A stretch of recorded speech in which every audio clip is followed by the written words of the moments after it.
Welcome to the Human Capital Innovations Podcast, your go-to source for personal, professional, and organizational growth and development. We hope you tune in often for all things people management, organizational development and change, organizational leadership, and social impact related. Maximize your personal and organizational potential with Human Capital Innovations Podcast.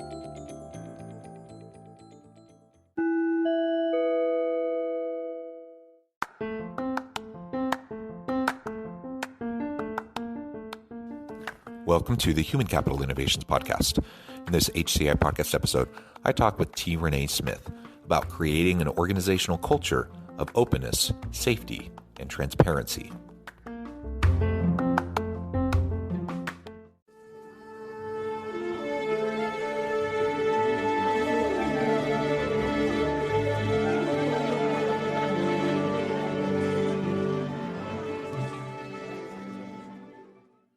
Reneé Smith, welcome to the Human Capital Innovations Podcast. Hello, everybody. Thank you for having me, John. It is such a pleasure to be with you today. I'm super excited. You have a great energy about you, and I know you have tons of wonderful expertise in relation to the topic that we're going to be exploring together. We're going to be talking about creating an organizational culture of openness, safety, and transparency. And as we were talking in the pre-interview, you were saying this is what you do each and every day, all day, every day. It's such an important area, and I'm super excited to really tap into your wisdom and your insights and share that with my listeners. As we get started, I wanted to share Reneé's bio with everybody. Reneé Smith, CEO of iSuccess Consulting, Inc., is known as the business scalability strategist. She is dedicated to empowering 1 million CEOs globally to build a holistic life and business. More than 2 decades ago, Reneé began her first business at the age of 19 on credit with no experience or even a business plan. As a result, she was forced to file bankruptcy, was imprisoned, and had to rebuild both her life and company from scratch. Using these experiences as a guidepost, Reneé translates the tough lessons of her own business failures and successes in her best-selling book, The CEO Life. Reneé has helped raise more than 30 million in capital for small businesses and is a secret weapon behind many successful corporate minority business development programs, including Delta Airlines. And Reneé is a wife and mom to 2 very active boys and a bonus daughter. I love that, including the bonus daughter. How wonderful. I feel like I had her myself. I really do. Yeah, wonderful. Well, what a tremendous background. Anything else you would like to share with listeners by way of your background or personal context before we dive on into the conversation? Well, I just want to say, regardless of what type of CEO you are, whether it is the CEO of your own life, whether it is you being having an entrepreneurial spirit, working for a corporation, or whether you're an executive, what we're talking about today is extremely important. So make it relevant to you and to where you are. Well said. And we really all do have leadership responsibilities. Yes. And sometimes that's just in our personal life. Sometimes that's in our homes, maybe in our neighborhoods, our communities. Sometimes that's in the workplace. Yep. And certainly we have all sorts of leaders that we engage with. And so not only do we need to learn how to be more effective leaders on our own, we need to learn how to engage with other leaders around us. And we need to recognize that just because someone has a title and a position in the hierarchy doesn't mean they're actually a good, effective leader. And just because we may or may, maybe we don't have that title, maybe we don't have that position power within our organization, but that doesn't mean we can't be influential and impactful with those around us. So I'm super excited to explore all of this with you. Now, as I framed out the episode at the outset, we're going to be zooming in and focusing particularly on organizational culture, openness, safety, and transparency.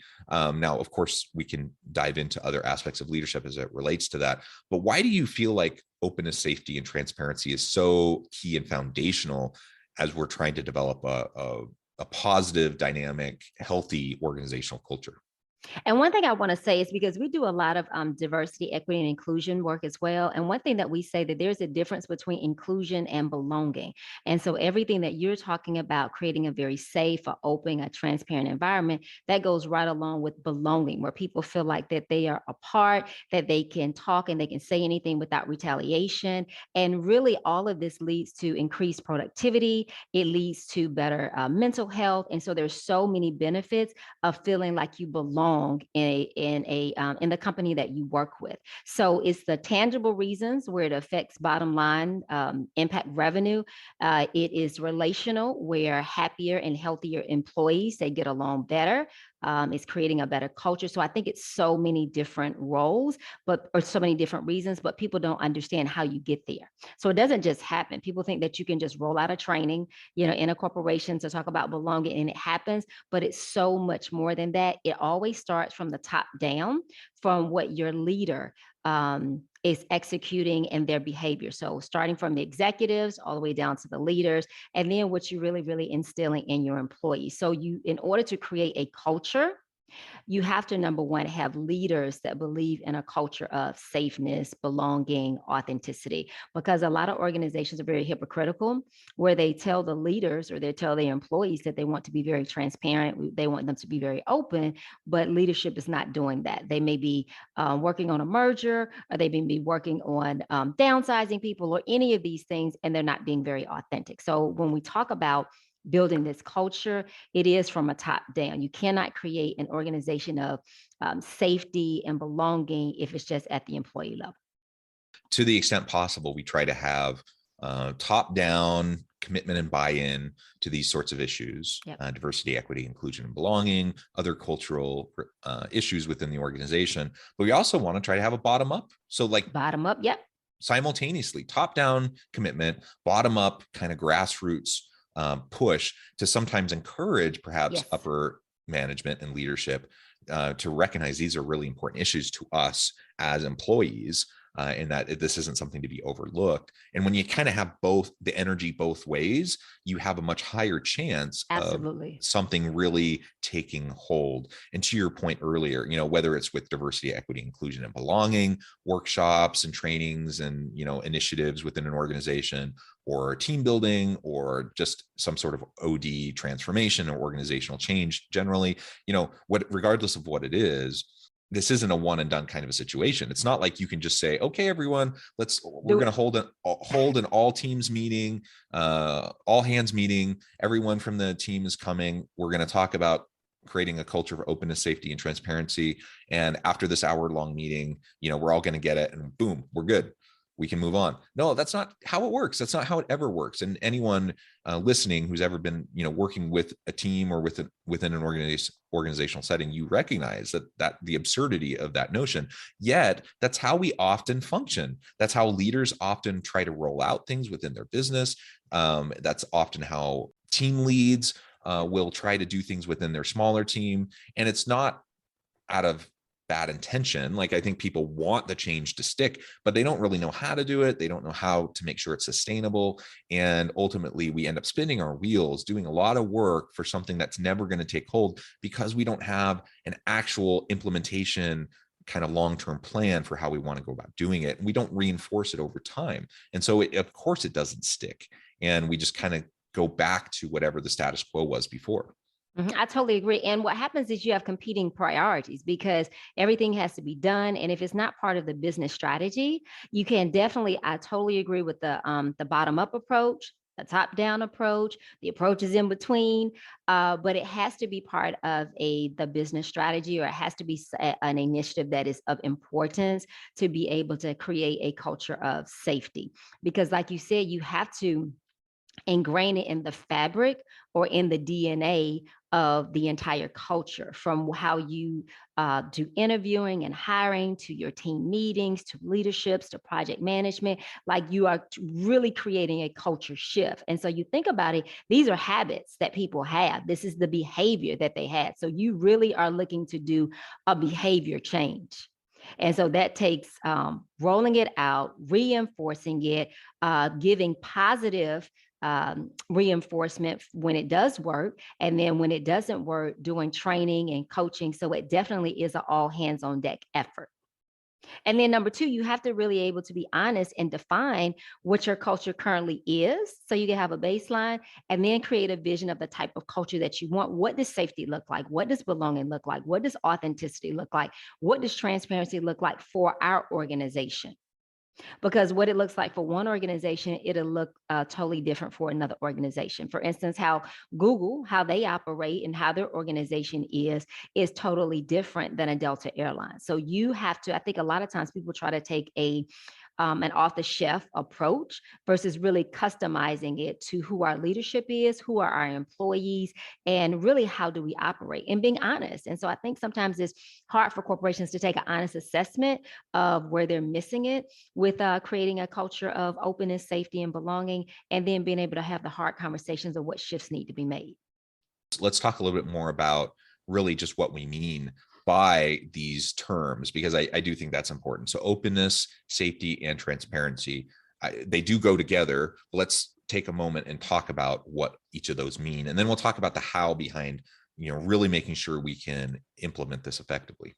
Okay. So I think with openness, and that really, it increases creativity, it increases innovation. It is being able to have a space where people are open to bring their whole self to work, where they're able to bring their whole experience to, their whole experiences, background, knowledges without judgment. So I think for me, that is the definition of openness. What about you? Yeah, I agree. I think when I think about openness, I want to bring my whole authentic self to the workplace. I don't want to feel like I have to self-censor my experiences, my lived experience, my background, and sometimes that's positive things and sometimes that's hard things and even negative things.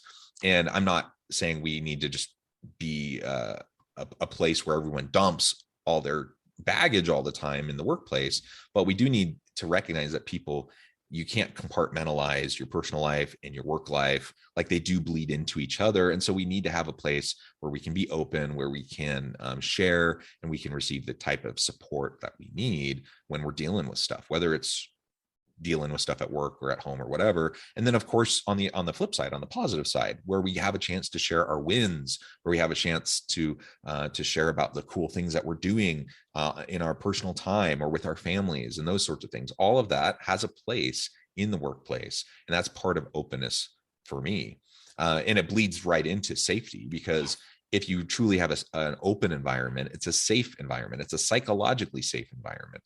It's one where I feel like I can share my perspective, and I don't expect everyone to agree with me, just like they don't expect me to agree with them. And we have that kind of security in ourselves, and kind of a psychological maturity that we can be there safely with each other and share our perspectives. When we can share our perspectives in that way, we're also able to be more open with each other, because we've developed trust over time. Yes. And I think too, with the safety, it is validation, not condemnation, meaning that your experience is your experience. Your story is your story. My experience is my experience. My story is my story. And so nobody gets to tell us that how you're perceiving something is wrong. It may not necessarily be the truth or the actual facts, but for you, how you experienced it is valid to you. So even when you deal with workplace conflict and you may have somebody that gets offended at something that was said, and a person can say, well, I didn't intend, that was not my intention, but the person still got offended, it still hurts them. Their story is valid, their experience is valid. So you can't say to them, you can't feel like that, you shouldn't experience that. You can say that was not my intention. I didn't intend to do it. So just making sure that in a safe space, everybody gets to own their own story. Everybody gets to own their own experience. Everybody gets to own their own perception. And you're able to validate a person for that. Now, it may not necessarily be what you experience. It may not necessarily be the hardcore facts, but for them, that is their perception. And so in a safe space, being able to validate that is a person's perspective, and then being able to work through it where we have a common understanding.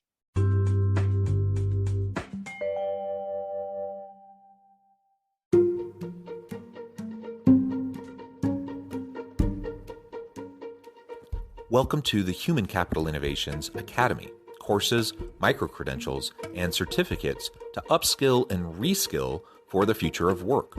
All HCI Academy courses, micro-credentials, and certificates are designed, developed, and delivered by award-winning and internationally renowned scholars, educators, thought leaders, executives, and practitioners. Our courses, micro-credentials, and certificates will help you make your mark on the future of work and make an immediate impact in your organizations. Check out the HCI Academy and our many course offerings and certificates to upskill and reskill for the future of work.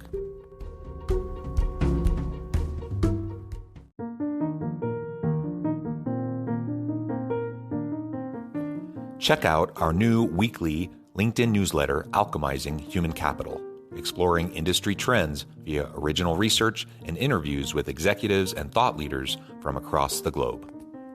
We look forward to having you join us.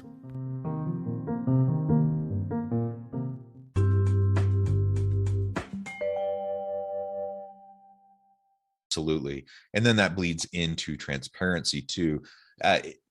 It's so interesting because for a long time, and still even today, many leaders want to control the narrative. They want to control, they want to consolidate power and control through how they disseminate information. And so transparency hasn't always been, a really top corporate value. But more and more today, employees are demanding it.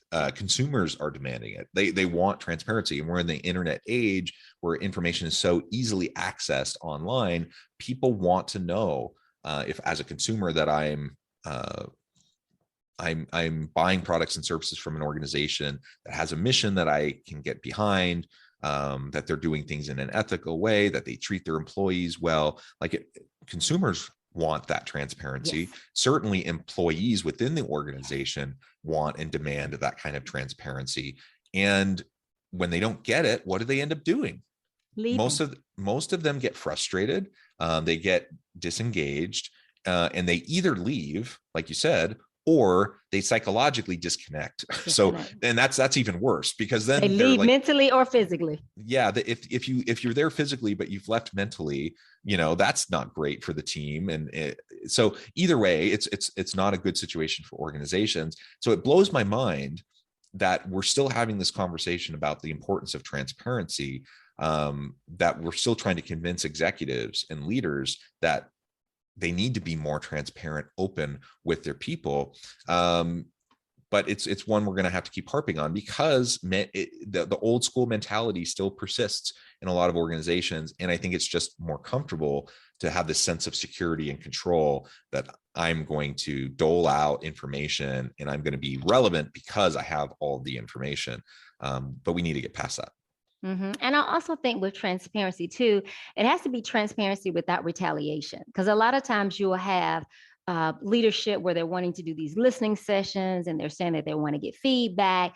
And so then when the employees are thinking that they're in a safe and a trusted environment and they are being transparent, a lot of times that information will come back to bite them. So I think number one, we've got to be very careful and make sure that it's transparency without retaliation, that I truly am in an open, in a safe space, and I'm able to speak my opinion or speak whatever my truth is, and it's not retaliation. And then two, I think oftentimes you may have leadership that is saying, we want you to be transparent, but it's very hypocritical because they're not being transparent. So we can't say, well, we want bottom, halfway, middle to be transparent, but the top, we don't have to be transparent. So it really has to be that we're setting these standards throughout the organization, and we have to define what transparency means and what does it look like for our organization.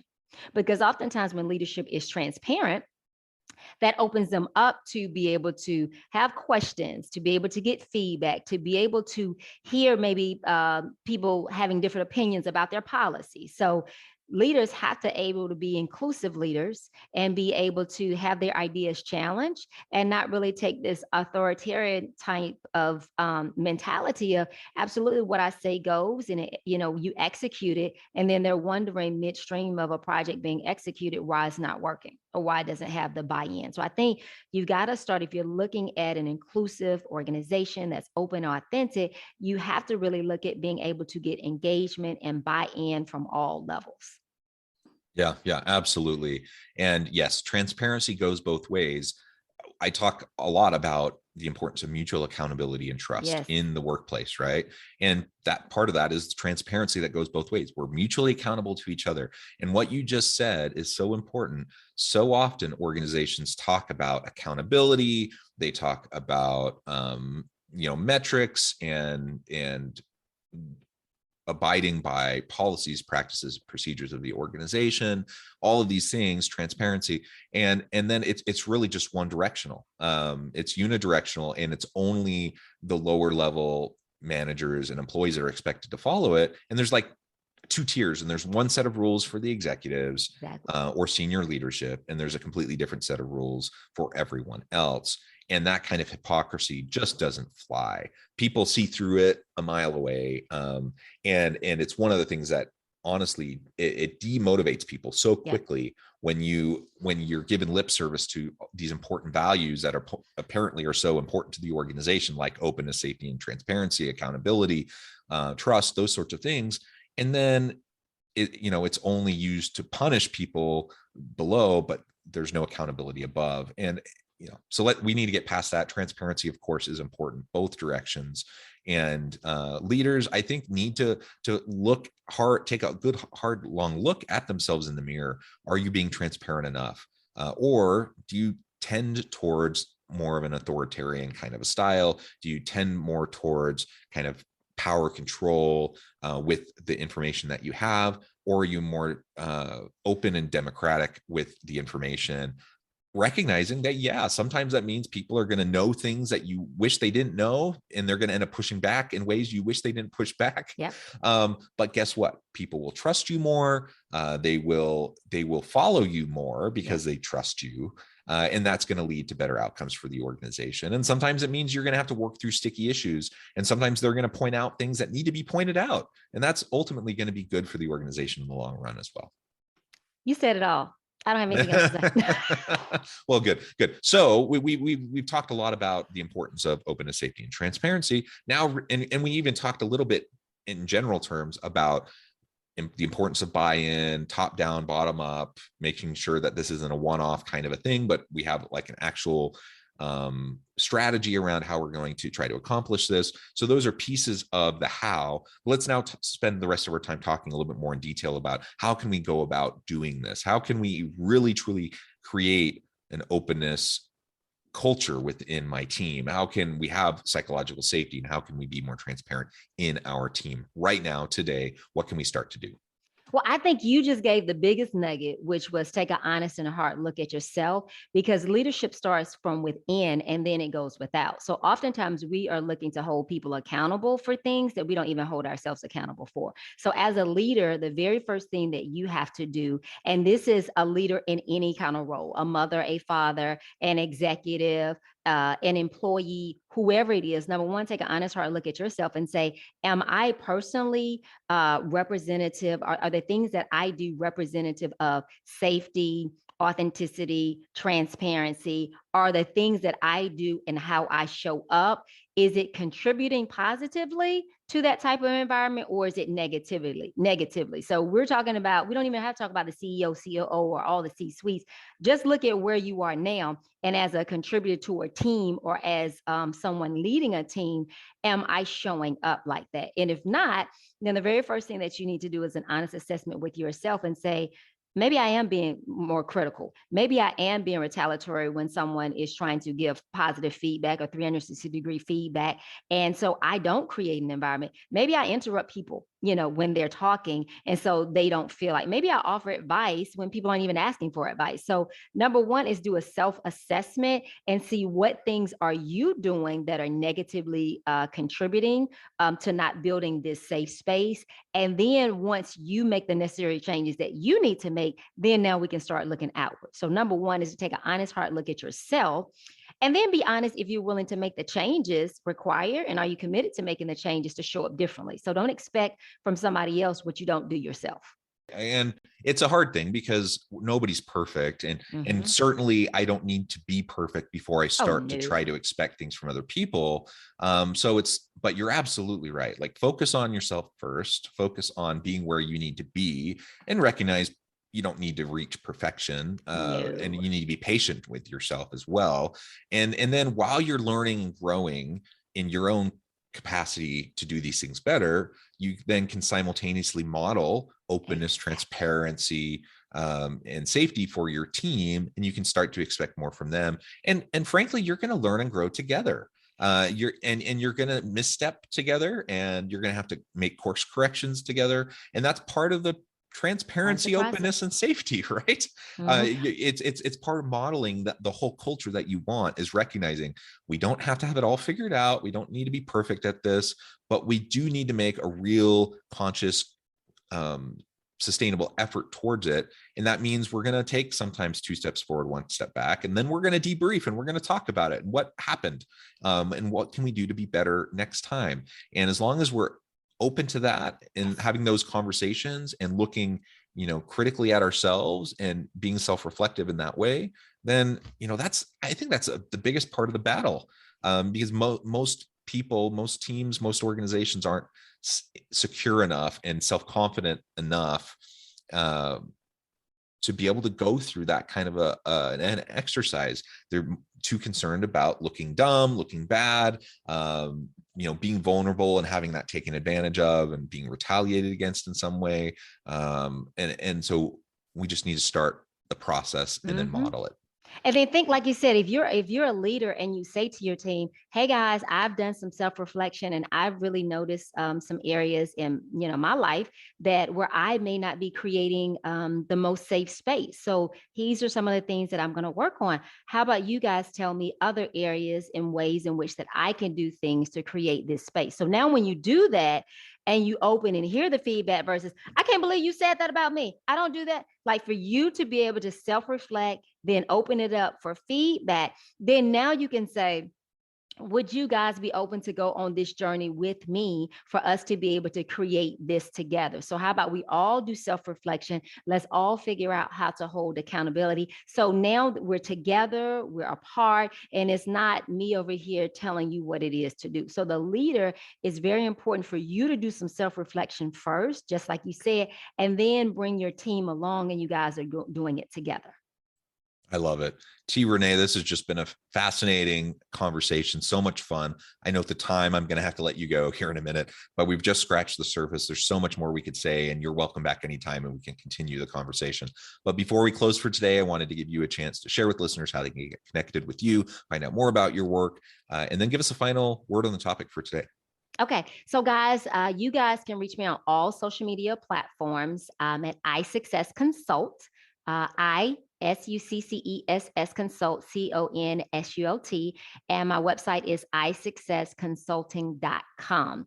And the one thing that I would lead with you guys too is when you're looking at creating a very safe space or very a culture of transparency, you really have to, number one, just be open. And like you said, John, realize that it is a process. It is not something that is going to happen overnight. But if you're very honest and you're very upfront and you're very open, little bit by little bit by little bit, it can be established. So look at those little wins and don't just, paint this whole big picture of where you're wanting to get to. Have that vision, but just take it step by step, day by day, and celebrate the wins.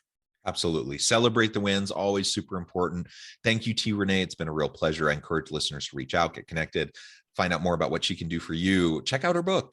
Check out the many cool resources that are available. And as always, I hope everyone can stay healthy and safe, that you can find meaning and purpose at work each and every day. And I hope you all have a great week.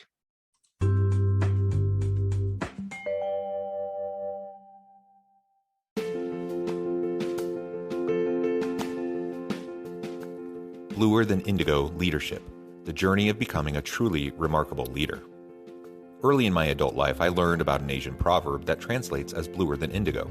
If you think about the color indigo, it is a brilliant, deep, and vibrant blue, what some would call the bluest of blues.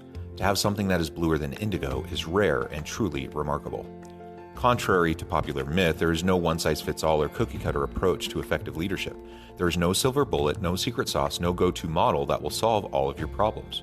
The truth is, great leaders have all had their unique strengths and flaws, and have all had to discover and then pave their own distinctive path in their life's journey to fulfill their leadership potential. Bluer Than Indigo Leadership will help you discover your own path and explore those ordinary, everyday actions that will help you respond to an uncertain future and produce extraordinary results for individuals, teams, and organizations.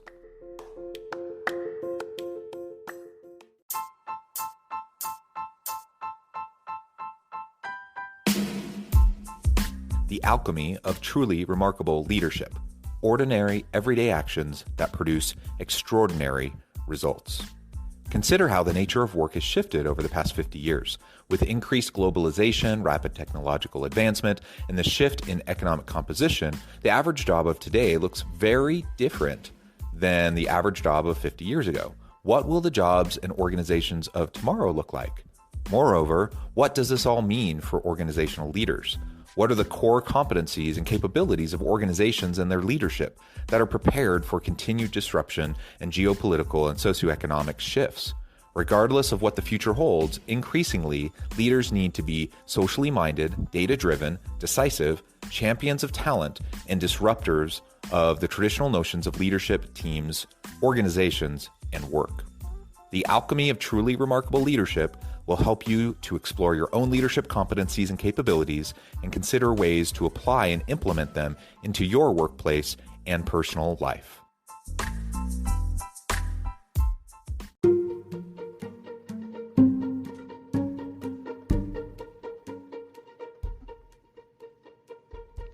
Check out Human Capital Innovations magazine, Human Capital Leadership.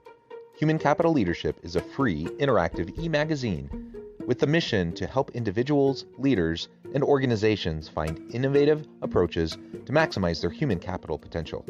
We publish issues quarterly in August, November, February, and May.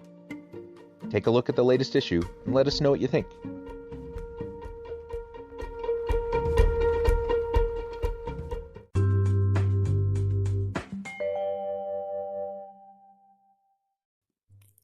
Thanks again for joining us for this episode of the Human Capital Innovations Podcast. I hope you stay healthy and safe and that you have a great week.